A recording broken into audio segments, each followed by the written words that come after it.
स्वागत है आपका स्टेट न्यूज बुलेटिन में और मैं हूं आपके साथ अदिति। चलिए खबरों पर जाने से पहले नजर डाल लेते हैं हेडलाइंस पर। एनआईए ने सचिन वजह के घर से जब्त किए कई दस्तावेज, क्राइम सीन किया रिक्रिएट।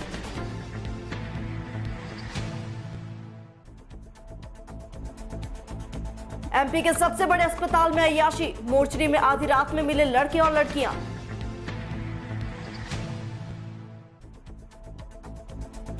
भारत में अवैध रूप से रह रहे 5 बांग्लादेशी नागरिकों को मिली सजा, एटीएस ने 2019 में किया था गिरफ्तार।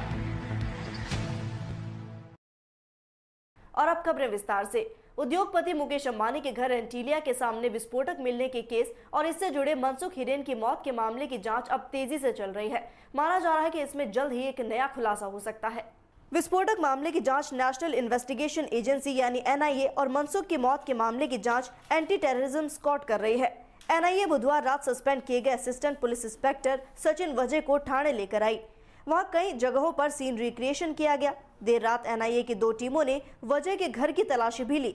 इसमें कई दस्तावेज जब्त किए गए। उनकी सोसाइटी के लोगों से पूछताछ जारी है। माना जा रहा है कि मामले में जल्द ही खुलासे हो सकते हैं।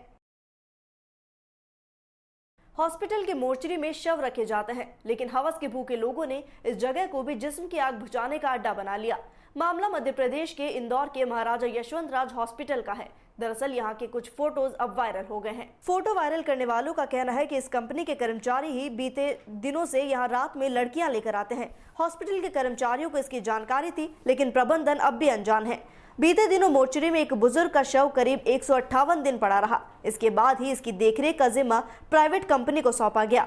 मंगलवार रात को जब कुछ लोग एक शव लेकर वहां पहुंचे तो कमरे में लड़कियों को देखकर दंग रह गए। इनके साथ कुछ लड़के भी मौजूद थे। संदिग्ध अवस्था में पकड़ने पर उन्होंने सवाल किया तो उन्होंने सख्त लहजे में कहा कि इससे आपको क्या करना है, शव रखो और चले जाओ।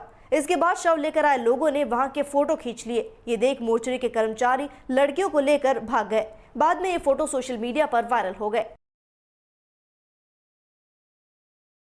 यूपी एटीएस ने मई 2019 में 6 बांग्लादेशी नागरिकों को फर्जी कागजातों और फर्जी पासपोर्ट के साथ पकड़ा था।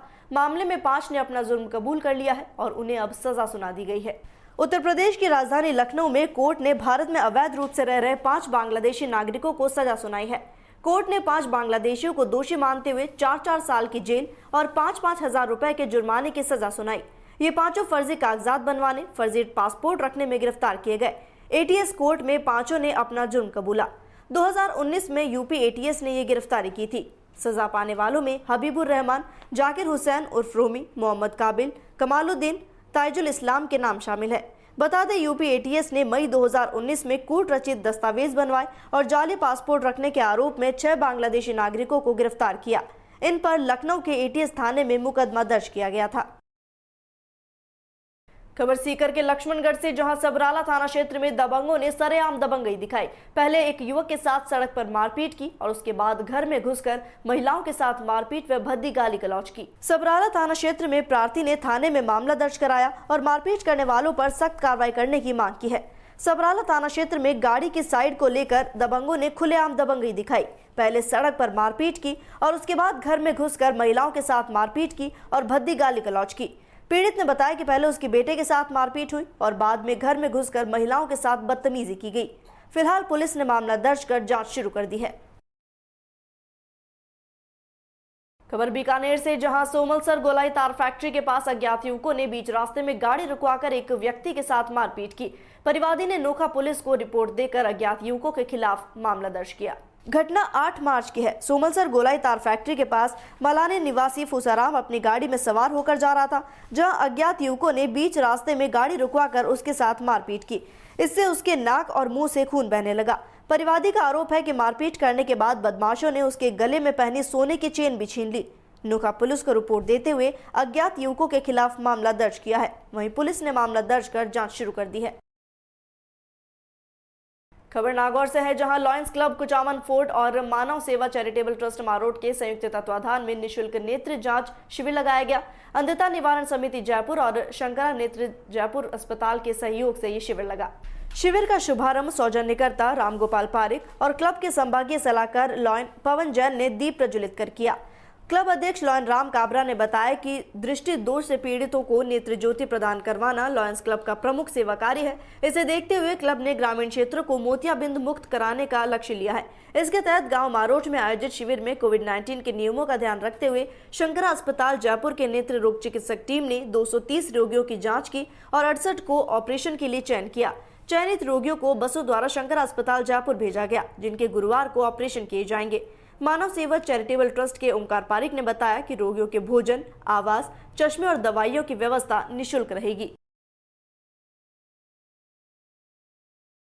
खबर मकराना से, जहां बोरावड़ की गोचर जलभराव भूमि पर अल्पसंख्यक ITI और छात्रावास के आवंटन के विरोध में राष्ट्रीय जाट तेजवीर सेना ने ज्ञापन सौंपा। बुधवार को राज्य के मुख्यमंत्री के नाम तहसीलदार को ये ज्ञापन सौंपा गया।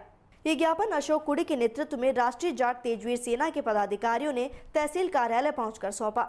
ज्ञापन में अवगत कराया गया कि उक्त भूमि राजा महाराजाओं के समय से ही पशुधन के चरने और विचरण के लिए आरक्षित है। उन्होंने बोरावड़ और आसपास की जनता और संगठन बोरावड़ के बहुमूल्य गोचर जलभराव भूमि पर अल्पसंख्यक ITI और छात्रावास आवंटन और निर्माण की प्रक्रिया के विरोध में भारी विरोध कर शासन प्रशासन में दर्ज किया गया। इसके बावजूद वोट बैंक की ओछी राजनीति के दबाव के तहत शासन प्रशासन में जबरदस्ती बोरावड़ की गोचर जलभराव भूमि पर निर्माण कराने को उतारू है। इसलिए उन्होंने ITI कॉलेज और छात्रावास आवंटन रद्द करने की मांग की है।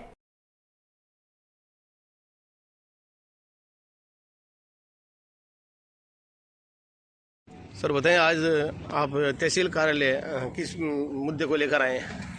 हम आज यहाँ पे बोरावड़ में गोचर भूमि में जो अल्पसंख्यक ITI का छात्रावास बन रही है, जो जल भराव की ज़मीन है उस पर बन रही है, हम उसके विरोध में आए हैं, ज्ञापन देने के लिए आए हैं। हमें इसका हम सरकार से मांग करते हैं कि इसे गोचर की ज़मीन को छोड़ के किसी और जगह पे बना लें। हम उसमें खुद सहयोग करेंगे और ये गायों के लिए जगह है, इसका हम विरोध कर रहे हैं और ये जल भराव की जगह है। आपका कहने का मतलब है जल भराव की जगह में आप ITI केंद्र नहीं बनाकर दूसरी जगह अगर ITI बनाए तो आप भी सहयोग देंगे? हाँ, इसमें हम भी सहयोग करेंगे। क्या नाम आपका?